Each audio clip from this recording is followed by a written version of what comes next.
Hi, നാടൻ കോഴി വളർത്തൽ എൻ്റെ യൂട്യൂബ് ചാനലിലേക്ക് സ്വാഗതം. ഇന്ന് നമുക്കൊരു ഓർഡർ കിട്ടിയിട്ടുണ്ട്. നമ്മളൊരു നാടൻ ഗ്രേ കളറിലുള്ള ഒരു പൂവൻ ഒരാൾ വേണമെന്ന് പറഞ്ഞിട്ട് വിളിച്ചിട്ടുണ്ട്. അപ്പം നമ്മൾ അതിനൊക്കെ ഒന്ന് കൊടുക്കാൻ വേണ്ടിയിട്ട് പോകണേന്. അപ്പോൾ അവർ വന്നെടുത്തോളാന്ന് പറഞ്ഞു. നമ്മൾ ആദ്യം പറഞ്ഞ് വന്നെടുത്തോളാന്ന്, ചിലപ്പോൾ ഒന്ന് കൊണ്ടു കൊടുക്കേണ്ടി വന്നു. വരുമെന്ന് പറഞ്ഞു. ഇത്തിരി ട്രാവലിംഗ് ഉണ്ട്. അപ്പം നമ്മൾ രാവിലെ കൊണ്ടുപോവുകയാണ്. അപ്പം അതിനെ ഞാൻ നിങ്ങൾക്ക് കാണിച്ചു തരാം. അപ്പം അതിനെ കൊണ്ടുപോകുന്ന ഒരു വീഡിയോ ആണ്. അതുമാത്രമല്ല, എൻ്റെ ഈ വീഡിയോ കാണുന്ന എല്ലാവരും ഒന്ന് ചാനൽ സബ്സ്ക്രൈബ് ചെയ്യണം, ലൈക്ക് ചെയ്യണം, ഷെയർ ചെയ്യണം, സപ്പോർട്ട് ചെയ്യണം. പിന്നെ ഒരുപാട് പേര് ചോദിച്ചിട്ടുണ്ട് അന്ന് കുഞ്ഞുങ്ങളെ കൊടുക്കുമെന്ന്. കുഞ്ഞുങ്ങളിപ്പോൾ ഇല്ല. പിന്നെ നമ്മളങ്ങനെ കുഞ്ഞുങ്ങളെ കൊടുക്കാറില്ല. കാര്യം ഞാൻ കൂടുതൽ വലിയ ഒരു വയസ്സായ പൂവി തുടങ്ങിയ പൂവനും അതുപോലെ മുട്ടയിടറായ പെടയും അങ്ങനെയാണ് കൊടുക്കുന്നത്. നമ്മൾ കുഞ്ഞുങ്ങളങ്ങനെ കൊടുക്കാറില്ല. നമുക്കൊരു കറക്റ്റ് ഒരു ക്വാളിറ്റിയിൽ വരണത് മാത്രമാണ് നമ്മൾ കൊടുക്കുന്നത്. എല്ലാം ക്വാളിറ്റി ഉണ്ട്. ഇറങ്ങുന്ന എല്ലാ കുഞ്ഞുങ്ങളും വലുതാകുമ്പോൾ നല്ല ക്വാളിറ്റി ഉള്ളവർ തന്നെയാണ്. അപ്പോൾ നമ്മൾ കുഞ്ഞുങ്ങളായിട്ട് ഞാനൊന്നും കൊടുക്കാറില്ല. നമ്മൾ വലിയ കോഴികളെയാണ് കൊടുക്കുന്നത്. അതാകുമ്പോൾ അത് കാണാനൊരു ഭംഗിയുണ്ട്, വാങ്ങുന്നവർക്ക് അത് ഇഷ്ടപ്പെടും. പിന്നെ കുഞ്ഞുങ്ങളെ വാങ്ങിച്ചുകൊണ്ട് പോയിട്ട് ചിലപ്പോൾ അവർ ഉദ്ദേശിക്കുന്ന ഒരു ക്വാളിറ്റി കിട്ടൂല. അപ്പോൾ ചിലവർക്ക് അങ്ങനെ കിട്ടിയിട്ടില്ലെന്ന് പറയുന്നു. പിന്നെ ഓരോരുത്തരും വളർത്തുന്ന രീതിയാണ്. എല്ലാവർക്കും ഇപ്പോൾ തുറന്നു വിട്ട് വളർത്താൻ പറ്റണമെന്നില്ല. നമ്മൾ ഓരോ സാഹചര്യത്തിനൊത്താണ് ചിലവർ കോഴി വളർത്തുന്നത്. കുറച്ച് സ്ഥലങ്ങളിലൊക്കെ വളർത്തുന്ന ഒരുപാട് പേരെ എനിക്കറിയാം. അവരെല്ലാം പറയുന്നുണ്ട് ചില സ്ഥലങ്ങളിൽ കോഴി തുറന്നു വിട്ട് വളർത്താൻ പറ്റാറില്ല. അപ്പോൾ അവരങ്ങനെ വളർത്തുന്ന ഒരുപാട് ആൾക്കാരുണ്ട്. അതുപോലെ തന്നെ സ്ഥലം, പിന്നെ അതുപോലെ ഈ പട്ടിശല്യം, ഒരുപാട് വിഷയങ്ങളുണ്ട്. അപ്പോൾ എന്തായാലും നമുക്ക് ആ കോഴിയെ കാണാം.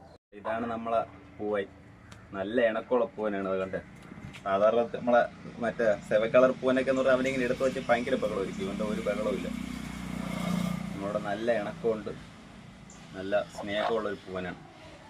ഇതുപോലത്തെ ഒരു പൂവൻ നമുക്ക് നേരത്തെ ഉണ്ടായിരുന്നു. അവന് നമ്മൾ കൊടുത്ത് രണ്ടാമത്തെ ആളാണ്. ഇതിൽ നിന്ന് കുറച്ച് കുഞ്ഞുങ്ങൾ ഇറങ്ങിയിട്ടുണ്ട്.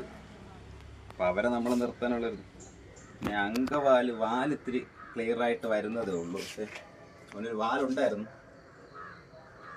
വാല് ഇവിടെ വെച്ചെന്തോ ഒടിഞ്ഞു പോയതെന്തോ ആണ്.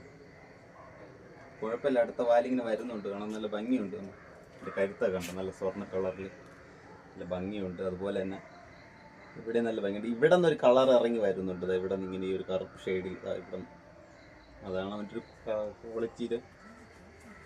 പിന്നെ നമ്മളിലുള്ള ഒട്ടുമിക്ക പൂവന്മാരിലും ഇപ്പോൾ നമ്മളാ സെവൻ കളറിന് എല്ലാത്തിലും ഈ ഒരു ഷെയ്ഡ് വരുന്നുണ്ട്. അപ്പോൾ ഇതിനെ നമ്മൾ കൊടുക്കുകയാണ്. ഈ പൂവനെ നമ്മൾ കൊടുക്കുകയാണ്. നമ്മളൊരു കാലൊരു കെട്ടിയിട്ടിട്ടുണ്ട്. കെട്ടിയിട്ടുള്ള വേറെ ഒന്നും കൊണ്ടല്ല. ഇവരെ നമ്മൾ തുറന്ന് വിടുമ്പോഴത്തേക്കും കെട്ടിയാണ് ഇടുന്നത്. കാര്യം ആ കോഴികൾ നമ്മൾ കൊത്തുകൂടാതിരിക്കാൻ വേണ്ടി. ഇപ്പം ഇവനൊന്നും വലിയ കൊത്തൊന്നും അധികം കിട്ടിയിട്ടില്ല. അതാ കണ്ടില്ല, പൂവിലൊന്നും ഒരിടത്തും കൊത്ത് കിട്ടിയിട്ടില്ല. നല്ലൊരു ക്വാളിറ്റി ഉള്ള പൂവനാണ്. പിന്നെ ഈ ചെവിയുടെ അവിടെ ഒരു ചുവപ്പ് വരുന്നുണ്ട്. നല്ല ഇണക്കമുള്ള ഒരു പൂവനാണ്.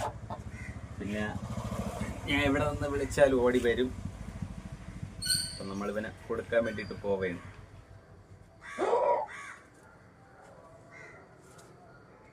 കറക്റ്റ് ഒരു ചാരയെന്നൊന്നും പറയാൻ പറ്റൂല. ഒരുപാട് കണ്ടു. ചിറവിൽ തന്നെ 3 ഉണ്ട്. ഇവിടെ ഒരു വൈറ്റ് ഷെയ്ഡ്, ഇവിടെ ഒരു ബ്ലാക്ക് കണ്ടില്ല, ബ്ലാക്ക് വൈറ്റ്, അതുപോലെ ഒരു കാപ്പിപ്പൊടി കളർ. അത് ചിറവിലൊരു കാപ്പിപ്പൊടി കളറാണുള്ളത്. അപ്പം നമ്മളിവിടെ 1 വർഷമായിട്ടുണ്ടായിരുന്ന പൂവ് നമ്മളൊന്ന് കൊടുക്കുകയാണ്. നമുക്കിപ്പോൾ ഇനി അടുത്തൊരു വീഡിയോ ആയിട്ട് കാണാം. അതുവരെ ബൈ.